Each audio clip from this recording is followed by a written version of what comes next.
सर्द जहन्नुम में बसा रूस का मुसलमान गांव। यहां के मुसलमान जिंदगी कैसे गुजारते हैं? प्यारे दोस्तों, रूस के इलाके साइबेरिया में एक ऐसी जगह भी मौजूद है जहां सर्दी इस हद तक होती है कि इंसान का जिंदा रहना ही एक मौजज़ा लगता है। खास तौर पर ओमियाकोन और याक्तोसक, जहां दर्जा हरारत -71 डिग्री तक गिर जाता है। यहां अगर आप उबलता हुआ पानी भी हवा में फेंकेंगे तो वो जमीन पर गिरने से पहले ही बर्फ बन जाएगा। यहां गाड़ी बंद करना हमेशा के लिए गाड़ी को नाकारा बना सकता है और सांस की भाप भी जमकर जर्रात की शक्ल इख्तियार कर लेती है।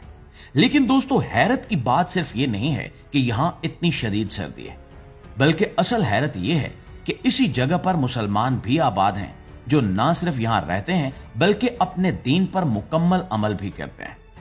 5 वक्त की नमाज पढ़ते हैं और हलाल रोजी कमाते हैं।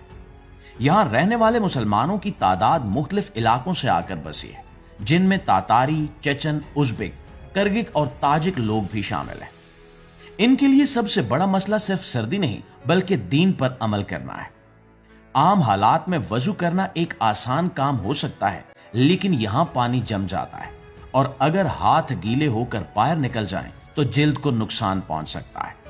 इसलिए लोग बर्फ को काट कर घर लाते हैं, इसे पिघलाते हैं और फिर गर्म करके वजू के लिए इस्तेमाल करते हैं। बाज औकात उलमा की तरफ से तयम्मुम की इजाजत भी दी जाती है, लेकिन फिर भी ज्यादातर लोग गर्म पानी का इंतजाम करके वजू करना पसंद करते हैं।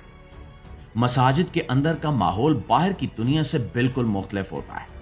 बाहर सख्त सर्दी होती है, लेकिन अंदर हीटर और कालीन की वजह से गर्मी होती है। जब लोग सजदा करते हैं तो इन्हें सुकून मिलता है। याक्तोसक में एक खूबसूरत मस्जिद है जहां जुमे के दिन बहुत ज्यादा लोग आते हैं। बर्फबारी के बावजूद लोग अल्लाह के घर का रुख करते हैं और ये मंजर हमें दिखाता है कि ईमान की ताकत सर्दी से ज्यादा मजबूत होती है। यहां नमाज के औकात भी बहुत मुख्तलिफ होते हैं, क्योंकि ये इलाका शुमाली कुतुब के करीब है। यहां सर्दियों में दिन सिर्फ 3 या 4 घंटे का होता है, जिसकी वजह से ज़ोहर, असर और मगरिब के दरमियान वक्त बहुत कम रह जाता है। कभी कभी ऐसा भी हो जाता है कि एक नमाज के फौरन बाद दूसरी का वक्त आ जाता है, जबकि गर्मियों में सूरज तकरीबन गुरूब ही नहीं होता और रात में भी रोशनी रहती है। इसलिए लोग उलमा की रहनुमाई के मुताबिक औकात तय करते हैं ताकि इबादत जारी रह सके। नाज़रीन, खुराक भी यहाँ का एक बहुत बड़ा मसला है, क्योंकि सब्जियां और फल उगाना यहाँ मुश्किल काम है।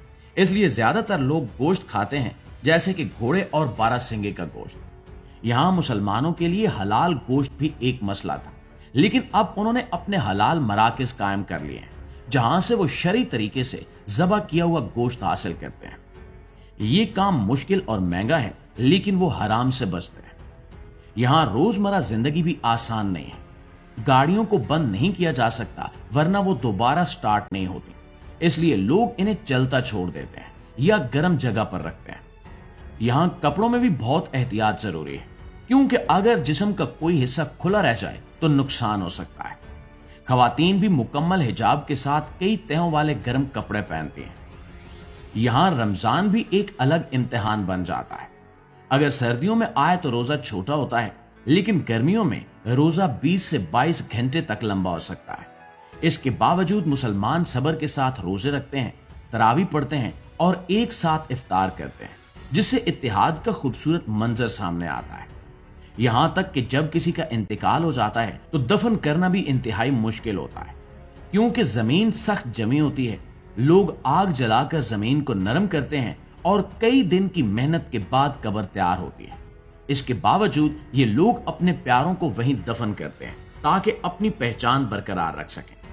इस गांव के बारे में सुनकर आप दोस्तों की राय क्या कहती है, नीचे कमेंट सेक्शन में हमारे साथ शेयर जरूर कीजिएगा। और अगर आपको ये वीडियो पसंद आई है, आपकी मालूमात में इजाफे का बायस बनी है, तो हमारी इस कोशिश को सिर्फ 1 लाइक और 1 शेयर जरूर दीजिएगा। इंशाल्लाह आपकी खिदमत में हाजिर होते हैं एक नई वीडियो के साथ। तब तक अपना ढेर सारा ख्याल रखिए। अल्लाह निगहबान।